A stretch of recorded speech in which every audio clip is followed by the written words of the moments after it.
ang daming basura. May nakaligpit na nga ng basura dito. Ayan, nakasako na. Hindi mo na lang diniretso sa truck, no? Para maitabi o may gilid doon. Dito binabayaan lang. Ayan eh.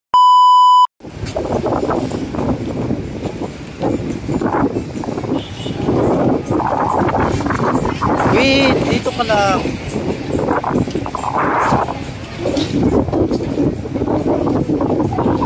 Hello guys, magandang hapon. Dito kami sa Dolomite Beach. Oh, ano po yan? There might be a mimic octopus.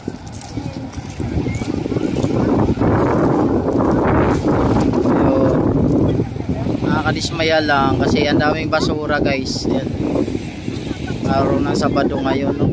September 28, 2024. Ang daming basura. Meron pa namang event dito bukas, yung Dragon Boat Competition. Ayun. Ang daming basura. Bakit ganun? Anong last day ang linis nito? Kasi no? Grabe. Basura guys. Psst.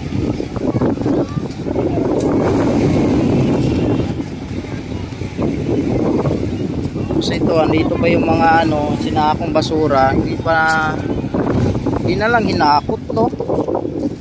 Nilagay dito sako-sako, kaso lang hindi na lang diretso hinakot. Nangyari.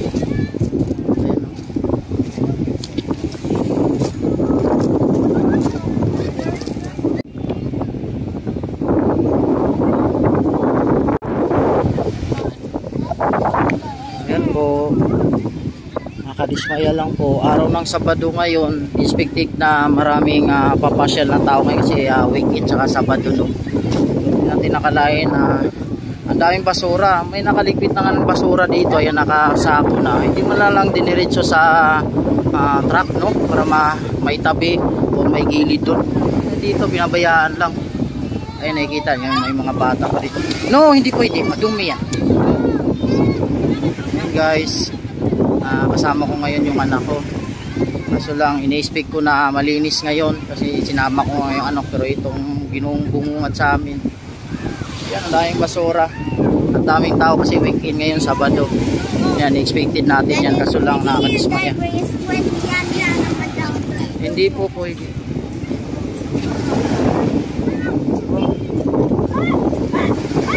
Diba, sinako na nga nila yung basura. Dapat diniretso na nila, kinuha na ng truck ng basura. Kaysa yun nga, nailigpit nila, pero andito naman yung mga sako-sakong basura. Ayan, nakikita nyo, ang dami. Yung iba nasa gilid, matagal na yan, diba? Nakakadismaya kasi pinanuto ni Tatay Diggs, nilinis, pinaganda, pero ngayon parang pinapabayaan na sa mga kaukulan, no? Sana naman ito may linis na to, kaya nga nalinis na nga nilinis, tinabi na yung basura. Pero parang hindi na rin nalinis kasi yung mga sako-sakong basura andito pa sa gitna, oh. Ayan, nakikita. Di ba? Ayan, daming tao pero nai-enjoy pa rin yung ibang tao. In-enjoy na nila kasi at least andito na sila eh. Yung iba siguro dito malalayo pa, kaya in-enjoy na lang nila. Kahit unexpected yung pagpunta nila dito, malinis, walang basura.